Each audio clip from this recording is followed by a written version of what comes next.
Um, my name is Antonia Bancroft. I am the ICW Program Consultant and Tribal Liaison for Region 6.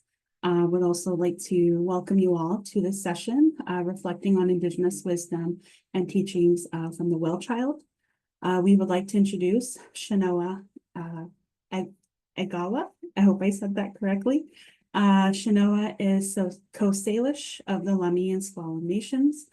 She is a ceremonial leader, singer, speaker, environmental activist, author, artist, and Qigong teacher. For this session, we will be collecting questions in the chat for discussion at the end. Chanel is our chat manager who will be managing the questions that are coming through. So Chenoa, just let us know when you're ready for those questions. And I will go ahead and give the floor to you.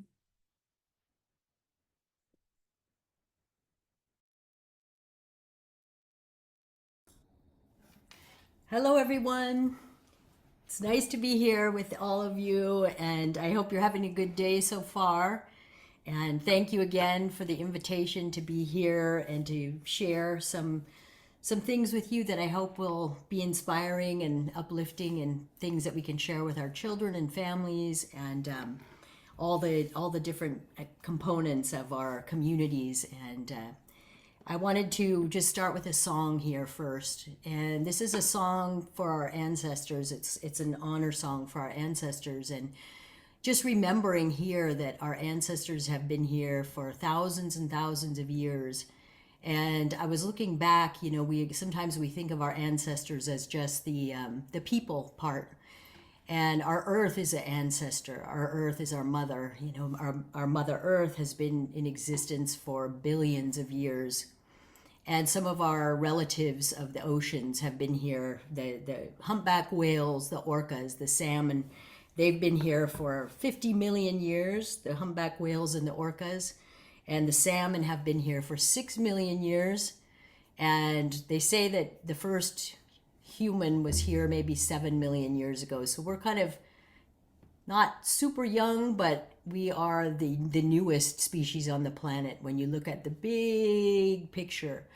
So I'm wanting to just recognize and acknowledge our ancestors here, and start with this song.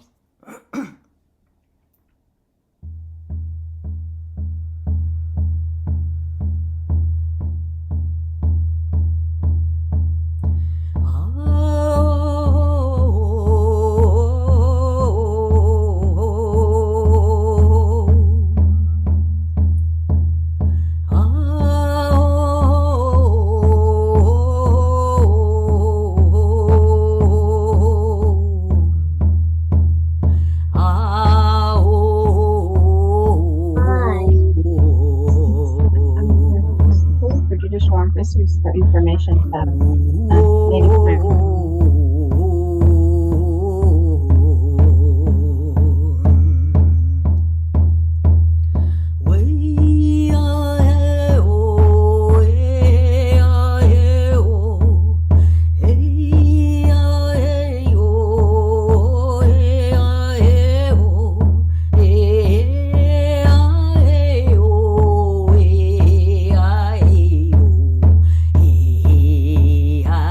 Hey,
Thank you, everyone. Haishka, to all of you, Haishka Siam, honorable people.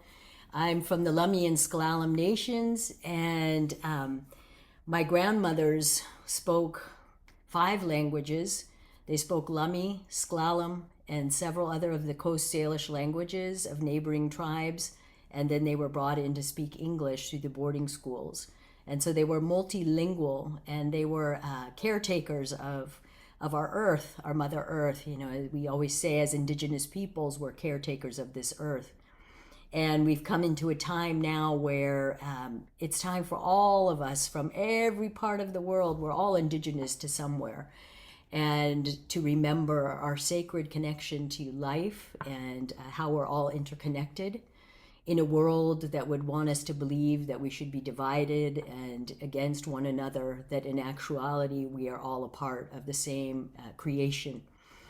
And so I wanted to just introduce myself and say that together in partnership with my brother, my younger brother, we were able to write this book, The Whale Child, and it's this one here. It actually came out in the pandemic time.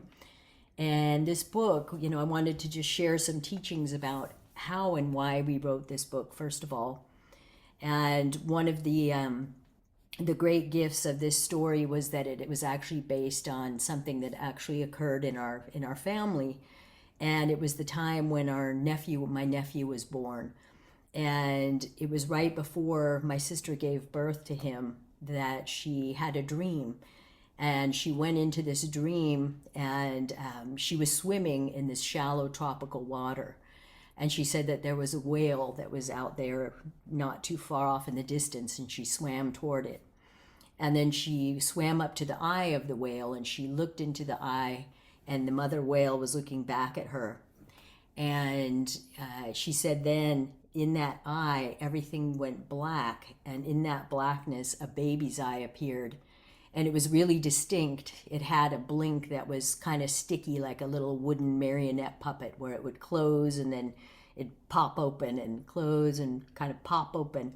And right after she saw that, she said she woke up and she forgot the dream, but immediately she told her husband, the baby's coming, we have to go to the hospital now. And so we all went to the hospital with her, and it was a long labor, like 46 hours, which was just torture, you know, just like very terrifying as her sister, and watching her struggle to give birth to her son. And I, at one point I went outside because I was just getting really stressed out, and I went to make an offering, a prayer, and I just ended up calling upon all our ancestors, and I said, we need help over here.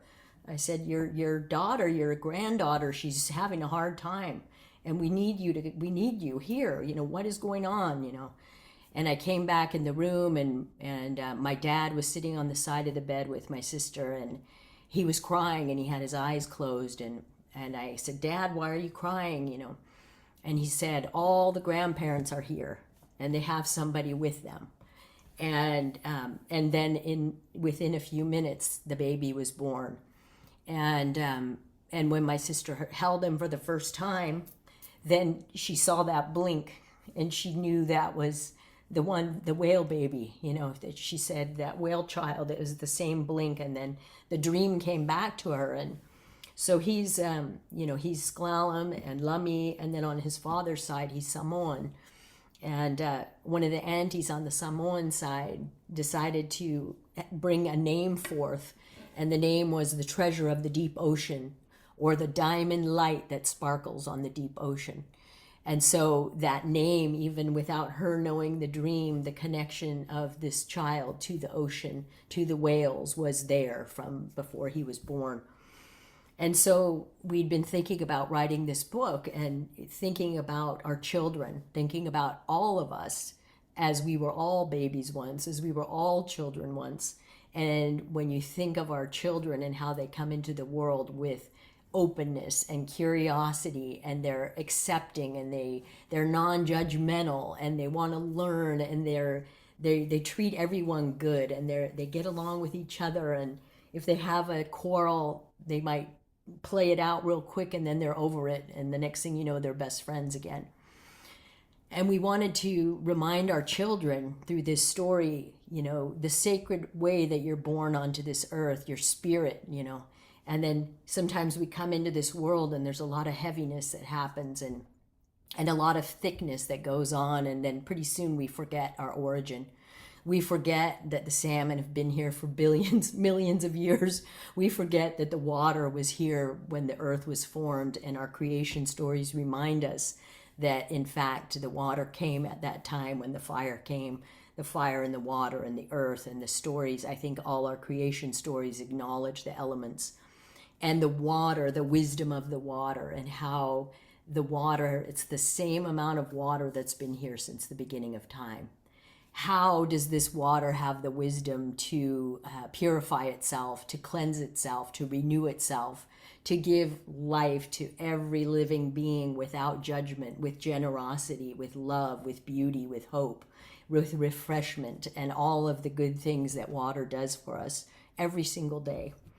And so in this story, there's the main character, Shiny, and this is the name of that child in life is Kri Taimane Imoana Faleva Ai. That's his name in life, our nephew. And it means that diamonds that sparkle on the deep ocean, or the treasure of the deep ocean.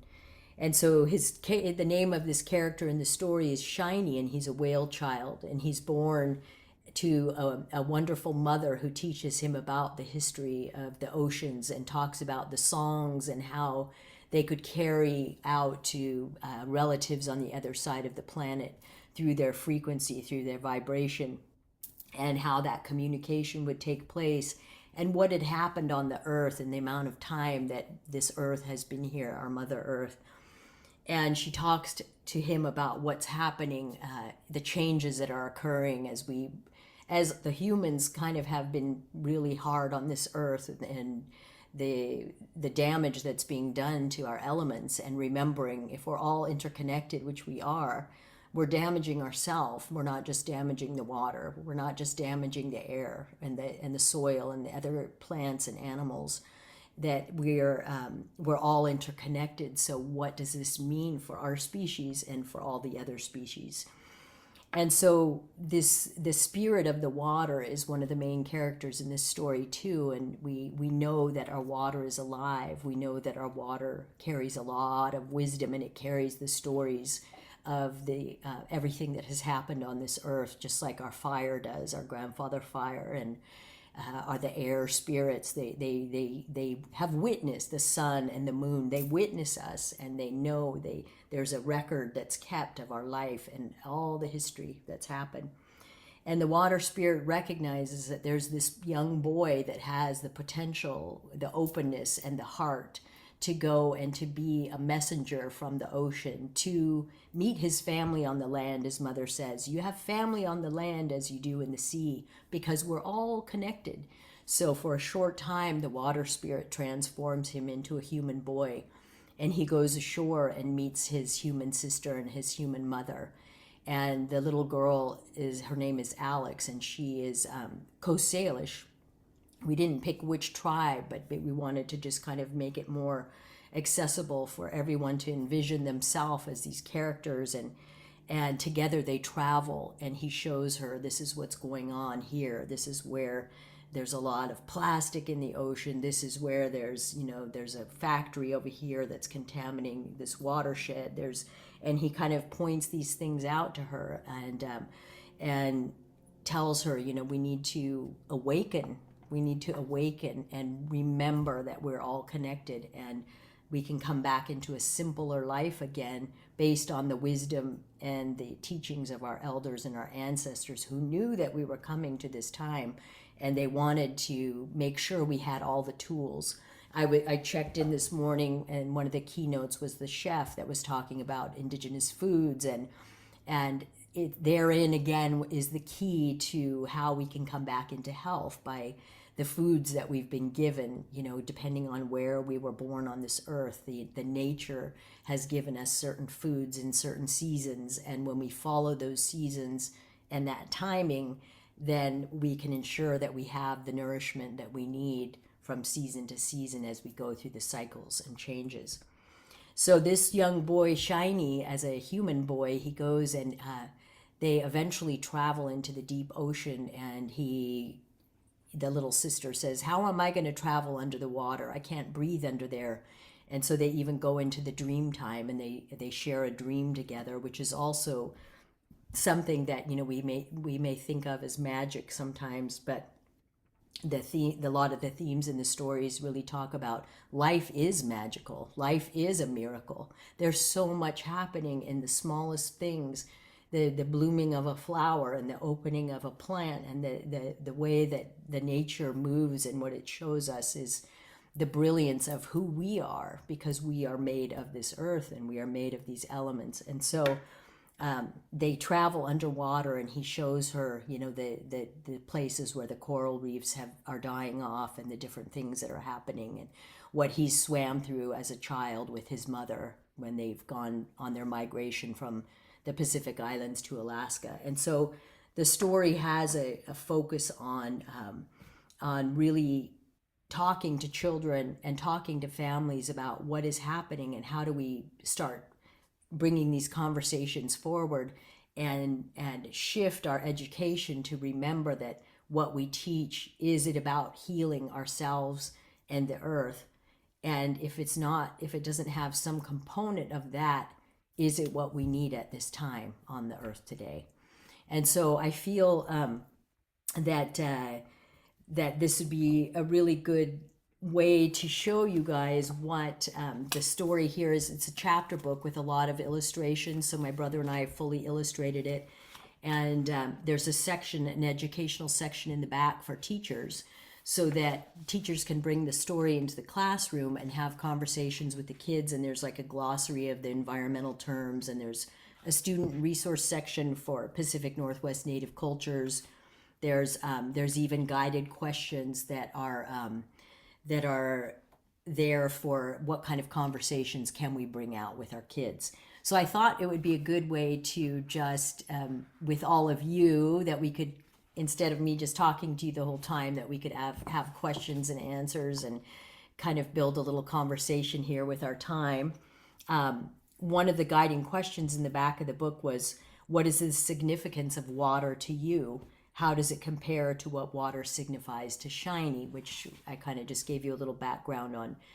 He's really looking to find out how we share the wisdom with all the kids and all the people, so that all of us are caretakers of the earth, and what kind of things can we do in order to turn this around, and take care of the earth that is taking care of us. So I don't know if we have those in the chat. I think we were going to put the questions. There were 2 questions that I picked. Yeah, there they are. So if you look in the chat there, you can see the first one. And yeah, there's 4 parts. So any of these we can look at now. You can all take a look at that. And then I would love to hear from some of you all, and just see maybe what's being done in your classrooms with bringing these teachings out that come from our Indigenous ways of knowing, and why they're so important in this time in our life, to be a guiding force in helping with the environmental issues that we're dealing with. And not only the environmental, but the mental, emotional, physical, and spiritual issues, because they're connected. They're all connected. So when we want to go heal, nature always has that healing for us.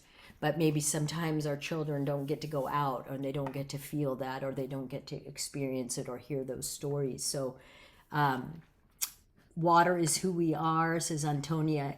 It's a part of our Navajo clan system. Yes, water connects us to everything and every being. And so that is when we follow that water, the water is the one that allowed for the conception to happen in the first place, when a child is conceived. And then the water is protecting the fetus in the womb the whole time.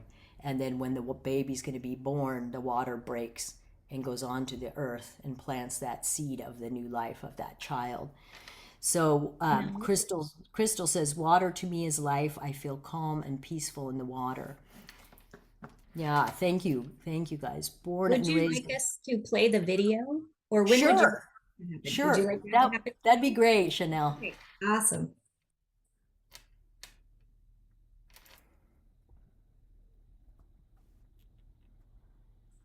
It may take a second to pull up. Okay.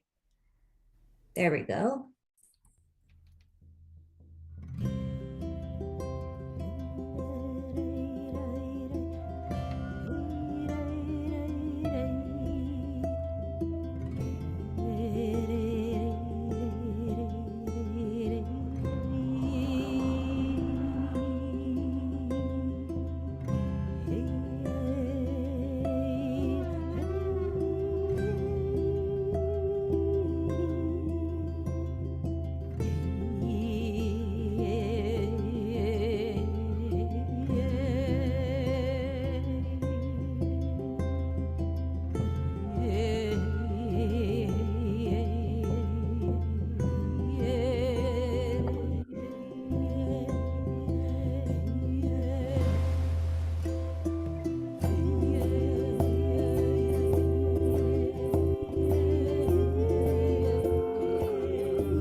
Thank you.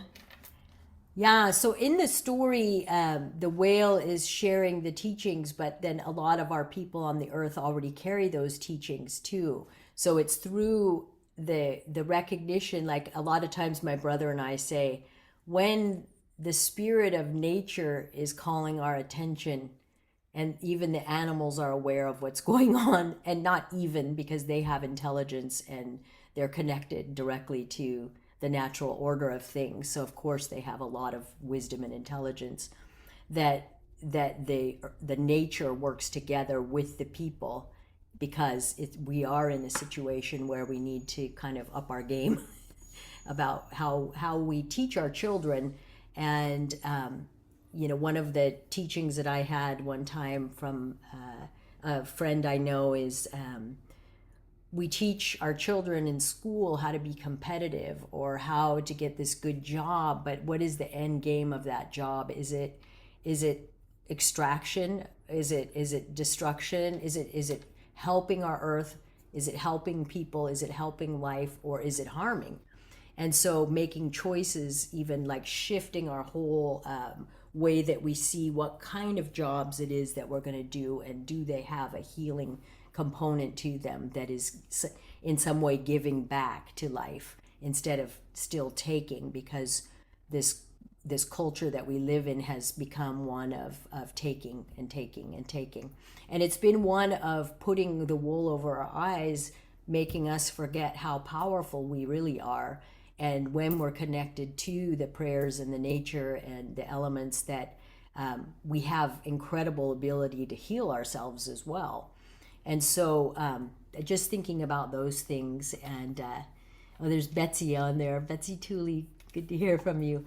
So yeah, I don't know, does anyone want to have a comment or anything? We have about 15 minutes, so I'd be happy to hear from you. And thank you for all these comments in the chat. I don't know if you guys are being able to see those.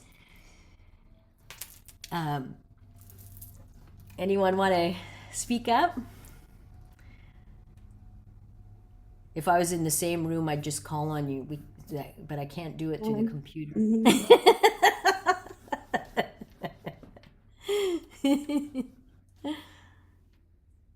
Anyone have any thoughts to share, or any One teachings? question in the chat here. It says, what is your brother's and your next story?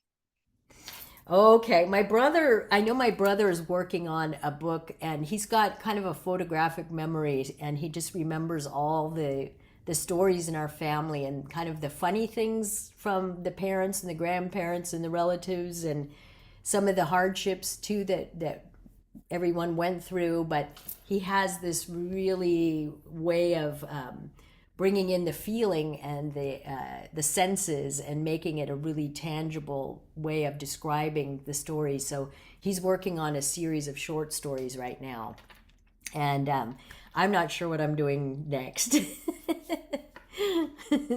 That was the next question, was kind of, are you considering a series? Yeah, I mean, I think that I can envision bringing the teachings into smaller bites and just kind of like helping um, children connect into the nature through stories that would really bring them into the experience, where they could get outside and have that connection where they could feel it themselves.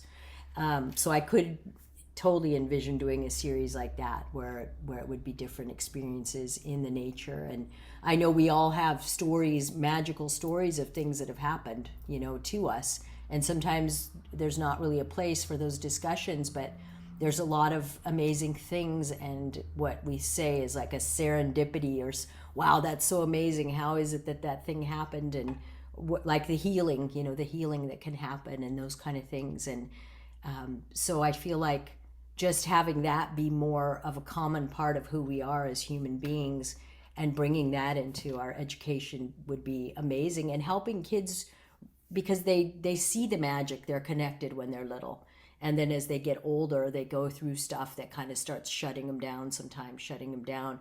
By the time they're teenagers, a lot of time they feel really self-conscious and embarrassed, or maybe they don't feel like I'm good enough for this or that, or I don't look right, or and so I always see, like, how do we keep our children in that state of how they are when they're born, with that clear vision and open heart, open mind, and they're not, suffering the pain of some things that are put upon them through the way that our society is. So yeah, I think that those kind of talks and those kind of stories could be really, really beneficial. Yes. Do I do any writing workshops with? Well, my brother did for a while, but this is also something that I'm open to, and we're going to be on board with. It's called Authors Unbound, and so they have a whole list of connections where you can go and do workshops and readings. So I'm hoping to get out there a lot more and talk about all different kinds of topics that are related to the story and related to healing. Yeah. And I have a I think maybe I'll put my website in here because it's getting updated. It should be almost ready in a week or so, but it'll have those links in there. Let's see. Thank you for bringing the realization to life for me. I never realized really how ancient our waters are and how they're capable of their own healing and healing of others.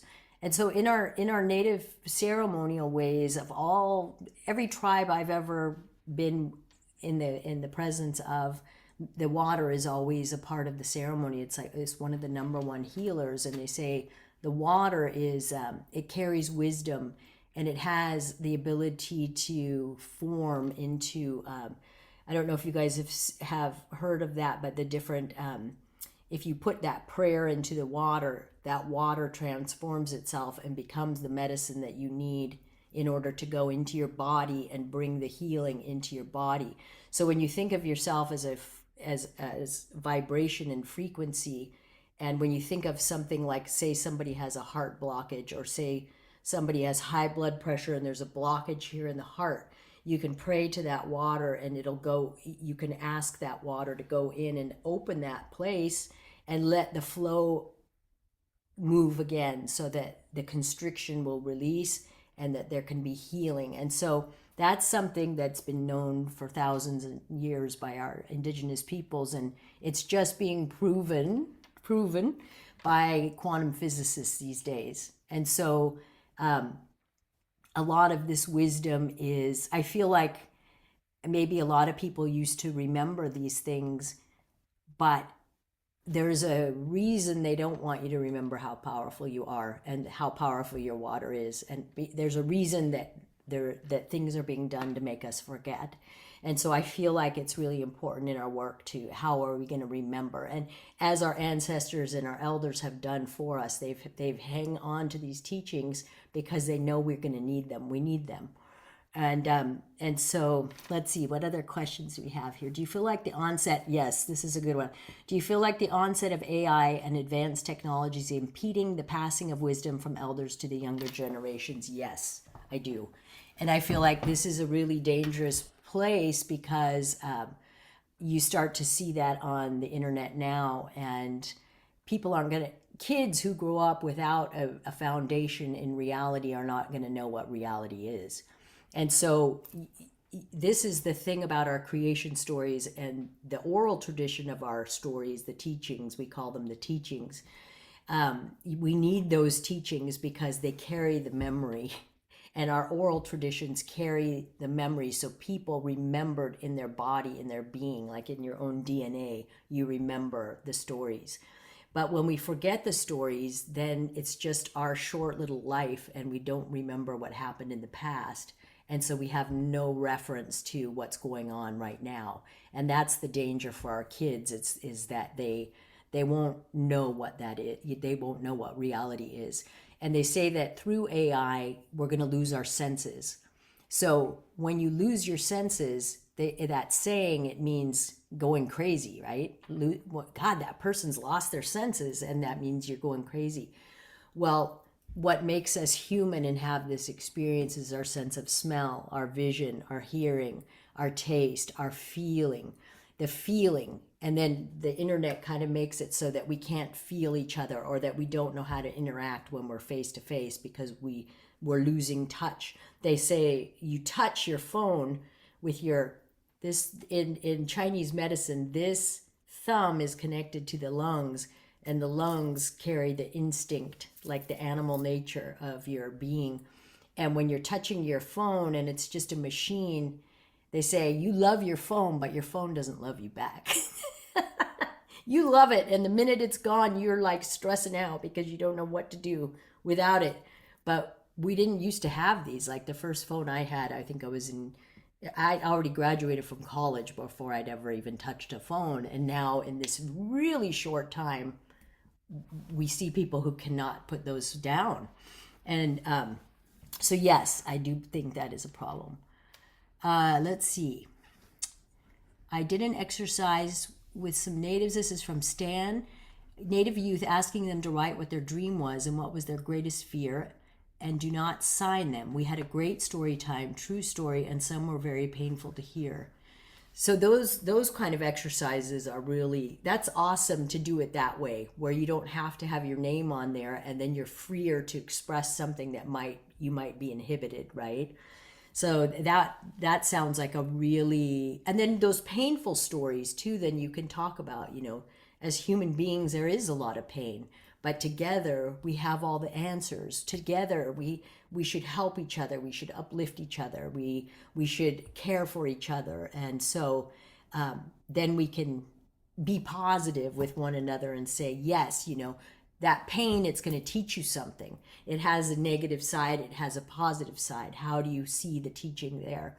And so that's great, Stan. Thank you.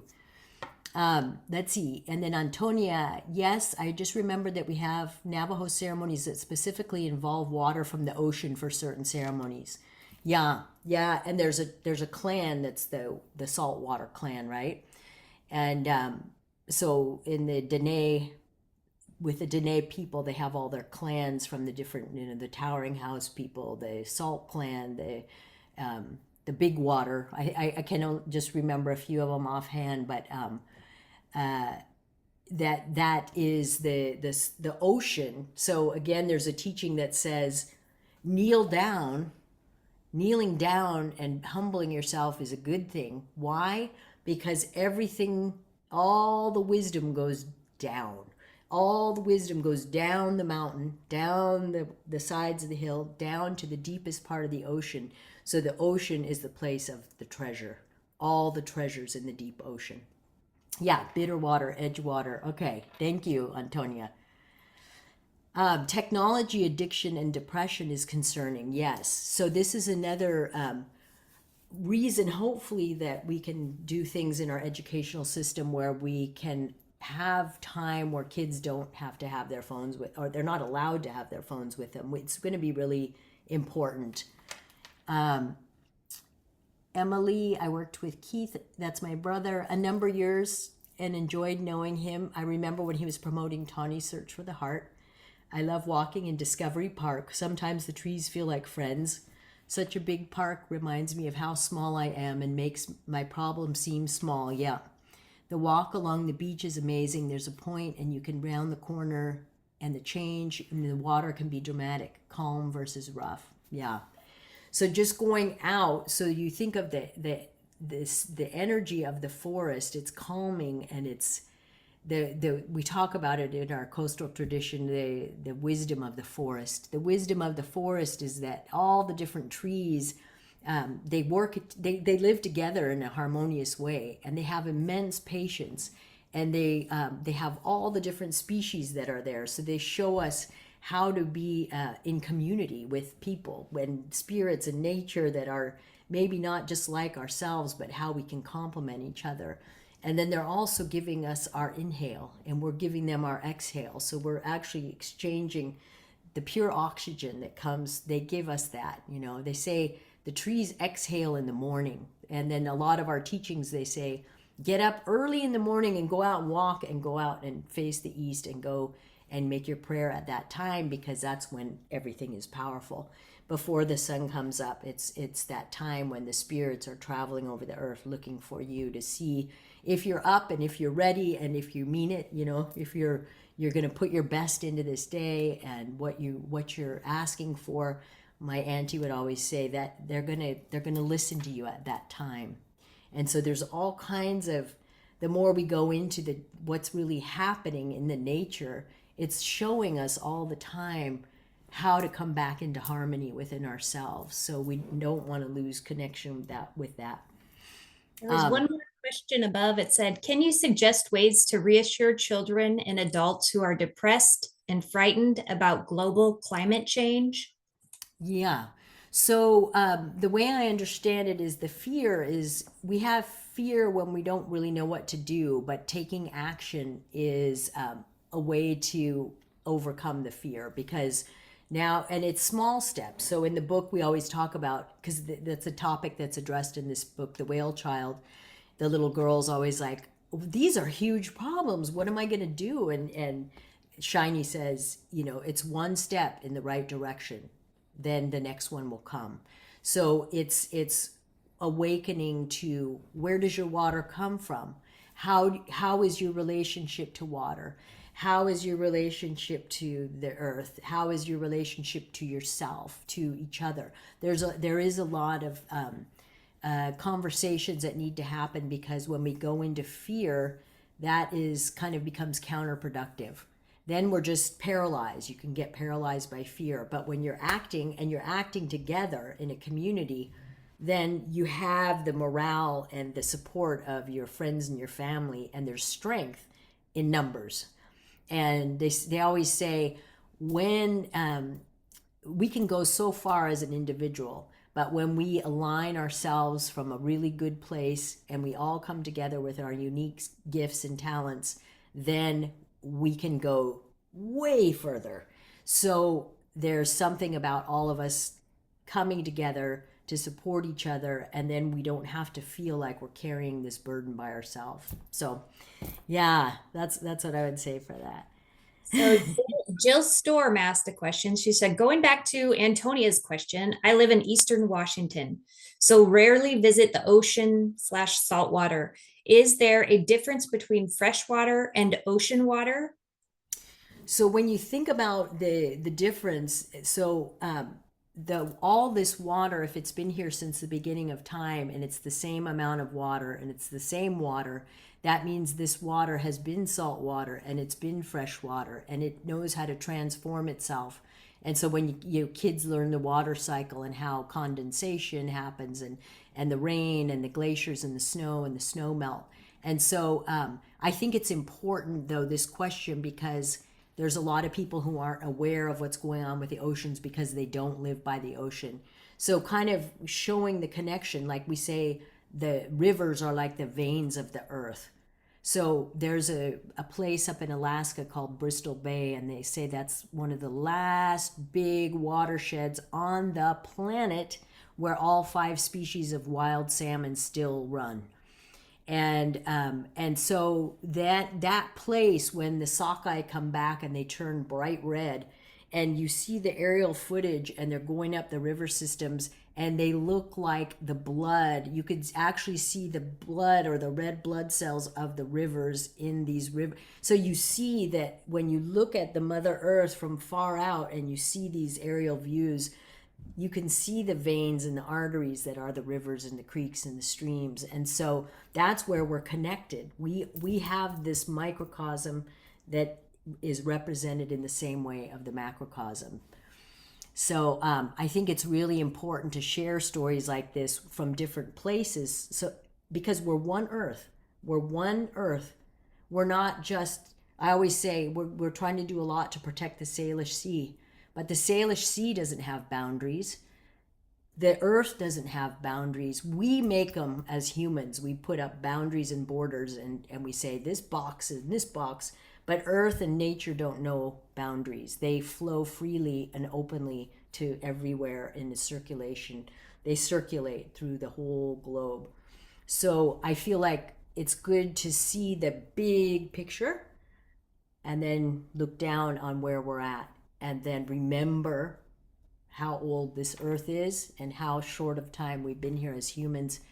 And maybe we need to remember that we need to learn something from these teachings. Yeah. We had one thing from Anne come in. It says, yes, there is a difference in the water. I grew up on an island in a freshwater lake, but could be near the ocean in a matter of short time. Yet the water in the ocean can be freshwater, and freshwater joins saltwater.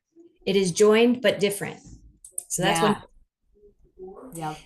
Then there was a question also from Stan. It says, what is your personal growth or revelation through writing this with your brother and the vision coming onto our presence?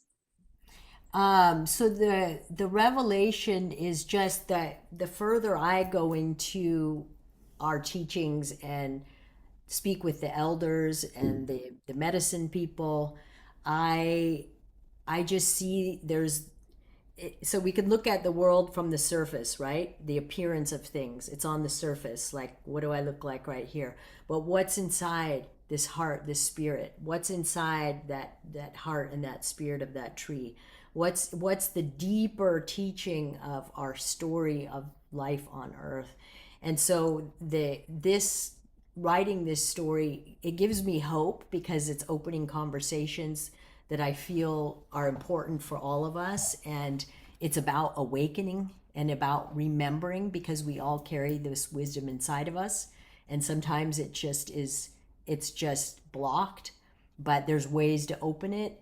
And there's so much goodness there that I'd have to say the vision gives me hope, and it makes me keep going. Like, I want to understand more. So the further I go with it, even though I'm getting older, I still feel young in my mind, in my heart. I want to learn, I want to grow, I'm curious, I'm open, and I know that I'll never learn it all. I can keep learning my whole life. And so, yeah. We have Nico. He said, when I was in ceremony several years ago, my sister and uncle went to a river near Navajo Nation in Arizona to get water to be blessed and shared during ceremony. I expected the water to be hot because it was sitting in a metal pail next to the fire inside the teepee. But when I finally got to taste some, it was the best and coldest water I have ever tasted. It was incredible. And I always think about that water when I am thirsty. Mm-hmm. Yeah. And they prayed over that water, I'm sure too. And that in the ceremony, that ceremony, then you pray to the water and then share it with everybody all the way around, and that blessing, putting that blessing in, and then it goes to each person as they drink that water. So thank you for sharing that. Then Yeah, Stan here. said, Yeah. humor. We used to tell the kids that they were drinking recycled dinosaur pee. Yeah, maybe. But the water knows how to purify it, right? So that wisdom here, And so here, Antonia said the Navajo Res has some of the best unfiltered water from the water beds below. So all that filtration happens underground, and there's underground rivers and aquifers, and the filtration system that again is the wisdom of the earth itself cleans and purifies that water, and then when it bubbles back up as springs, it's fresh and pure and cold and just alive, very vibrant and healing. Yeah.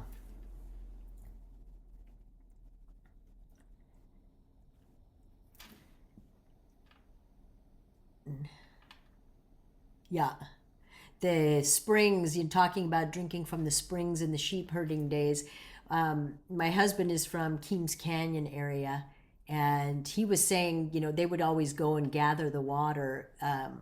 His grandma has only had running water in Arizona for the last 2 years, and she's in her upper 80s. So all the life, there's a lot of people in our country that have had to haul water every day.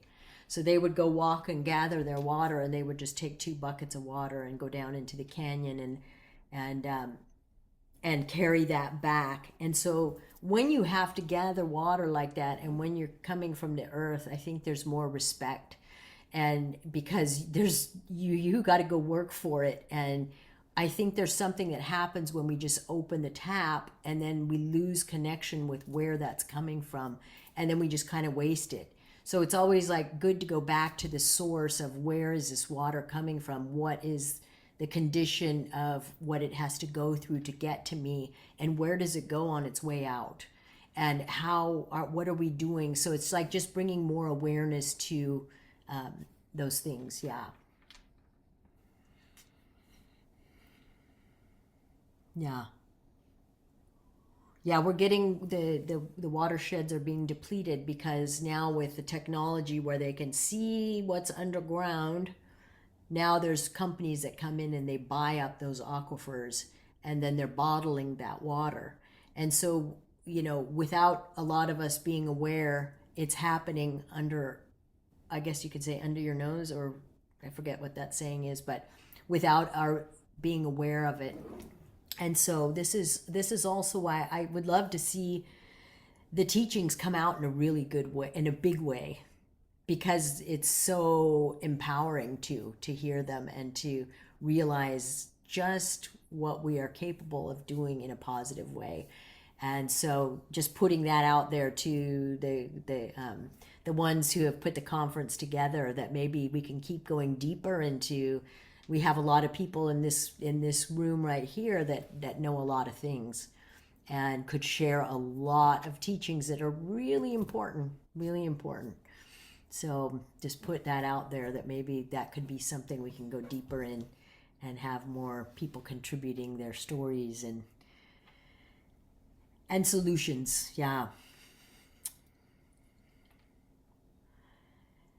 I just want to add, when you had mentioned the Navajo Nation, the water usage and stuff, there was actually an article don't remember if it's from National Geographic or New York Times. They recently did an article on the Navajo community and how Navajo community people from the Navajo community are they use the less amount of water per day. And so it's, because of that hauling water and that constant, you need to have a good running vehicle to be able to haul water.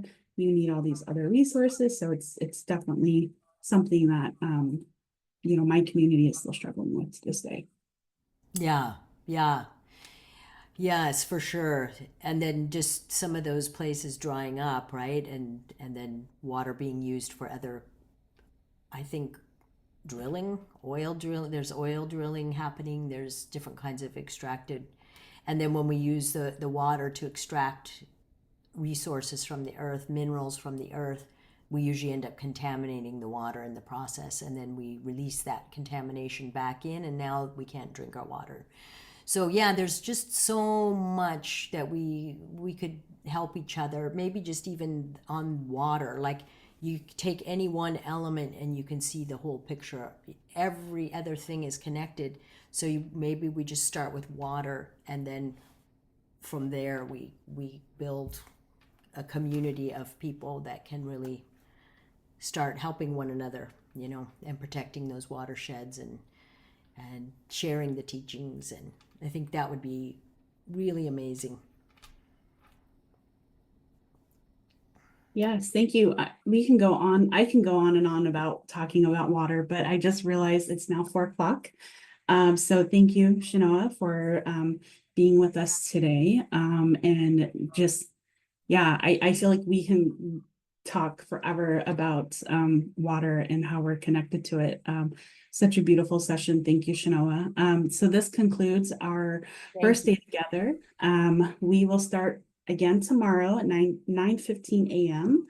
So I hope everyone can join us for another day of learning and community building and just being in, you know, relations with our relatives here in this space. So thank you, everyone, and hope you all have a good evening, and we'll see you tomorrow. Thank you, everyone.